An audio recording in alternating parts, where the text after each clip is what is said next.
Tunaweza kufanana kuhubiri, lakini mimi ni mtu tofauti. Tunaweza kutabiri kama mwingine, lakini siwezi kuwa Yeremia. Kwa nini wanamuita Yeremia? Kwa sababu Yeremia ni nabii na yeye alikuwa anatabiri. Hata kama ninaombea watu kama pastor mwingine, lakini mimi sio pastor mwingine. Wakianguka wengine, sijaanguka mimi. Wakifeli wengine, mimi sijafeli. Hata kama tumekuwa katika darasa moja, hivyo ndivyo Yesu alivyokuwa akiwaambia ya kwamba natabiri kama Yohana, lakini mimi sio Yohana. Natabiri kama Elia, lakini mimi sio Elia. Ninafundisha kama Yohana, lakini mimi sio Yohana. Nabatiza kama Yohana, lakini mimi sio Yohana, kwa sababu ubatizo wangu ni wa tofauti. Ubatizo wangu ni wa Roho Mtakatifu na moto, na wa Yohana ni wa maji peke yake. Hiyo ndio tofauti ya kwangu peke yake. Mpigie Bwana Yesu makofi. Naweza kuvaa suti kama mwingine, naweza kuzungumza kama mwingine, lakini kuna tofauti kubwa kati ya mimi na aliyevaa suti. Suti zaweza kufanana, mahubiri yanaweza kufanana, unabii unaweza kufanana, lakini mimi ni wa tofauti kwa sababu nimekuja kwa wakati wake. Wakati wa Yohana haukuwa ni wakati wa Yesu. Wakati wa Yeremia haukuwa ni wakati wa Yesu. Wakati wa Elia haukuwa ni wakati wa Yesu. Kwa hivyo ina maana kuna tofauti. Mimba ya Yesu ni kwa uwezo wa Roho Mtakatifu, lakini mimba ya Yohana ni ya Zakaria na Elizabeth. Angalia wale watu wanaweza kumtafsiri Yesu ni nani.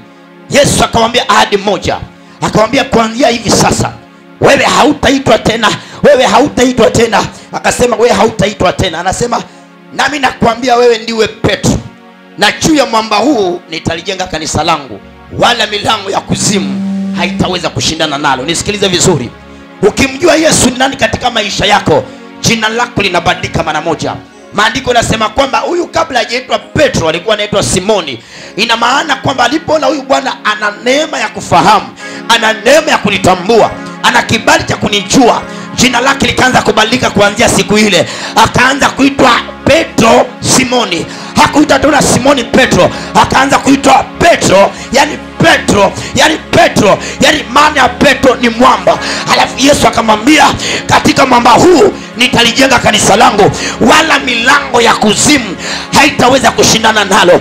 Ina maana kwamba ukimjua Yesu, Yesu anakuambia hivi, hata milango ya kuzimu, hata wachawi, hata majeshi, hata majini yakijipanga kushindana nawe, hayataweza kushindana nawe. Na mimi natangaza nikiwa hapa, kuna watu wanashindana na mimi hapa. Hii nataka nikwambie hivi, nimejengwa kwenye mwamba ulio imara. Hata milango ya kuzimu ikikusanyika pamoja haiwezi kushindana nami. Hata wakanga wa kienyeji pamoja na wachawi wakifanya mkutano hawawezi kuniondoa hapa, maana nimejengwa kwenye mwamba ulio imara. Na uliye hapa pia nakujenga kwenye mwamba ulio imara.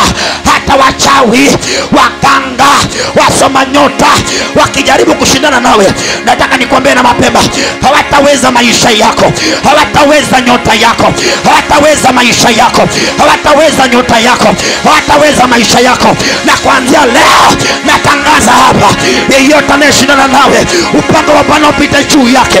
Yeyote anayekuhangaisha, upanga wa Bwana upite juu yake. Kuna watu mahali hapa wanateswa, wanateswa kwenye ndoa zao. Wewe hautateswa tena. Ninachama kuna watu mahali hapa ni watu wamejengwa kwenye mwamba ulio imara, lakini bado wanasumbuliwa na waganga. Leo ninaongea na waganga, leo ninaongea na wachawi. Wanashindana na wewe, lakini wanahatarisha maisha yao, wanahatarisha maisha yao, wanahatarisha maisha yao. Wewe ni mwamba, nasema wewe ni mwamba, nasema wewe ni mwamba. Wanakosea, wewe ni mwamba, wewe ni mwamba. Wanakosea waganga hao. Leo nachopanga, naachia moto mahali walipo. Wanaokutesa, wanaokufanya unalia, wewe hautalia tena, wewe hautahangaika tena. Leo hatushindana na majini, tunashindana na wanadamu, tunashindana na watu waliotupa majini ndani yako. Sema kama tu fire.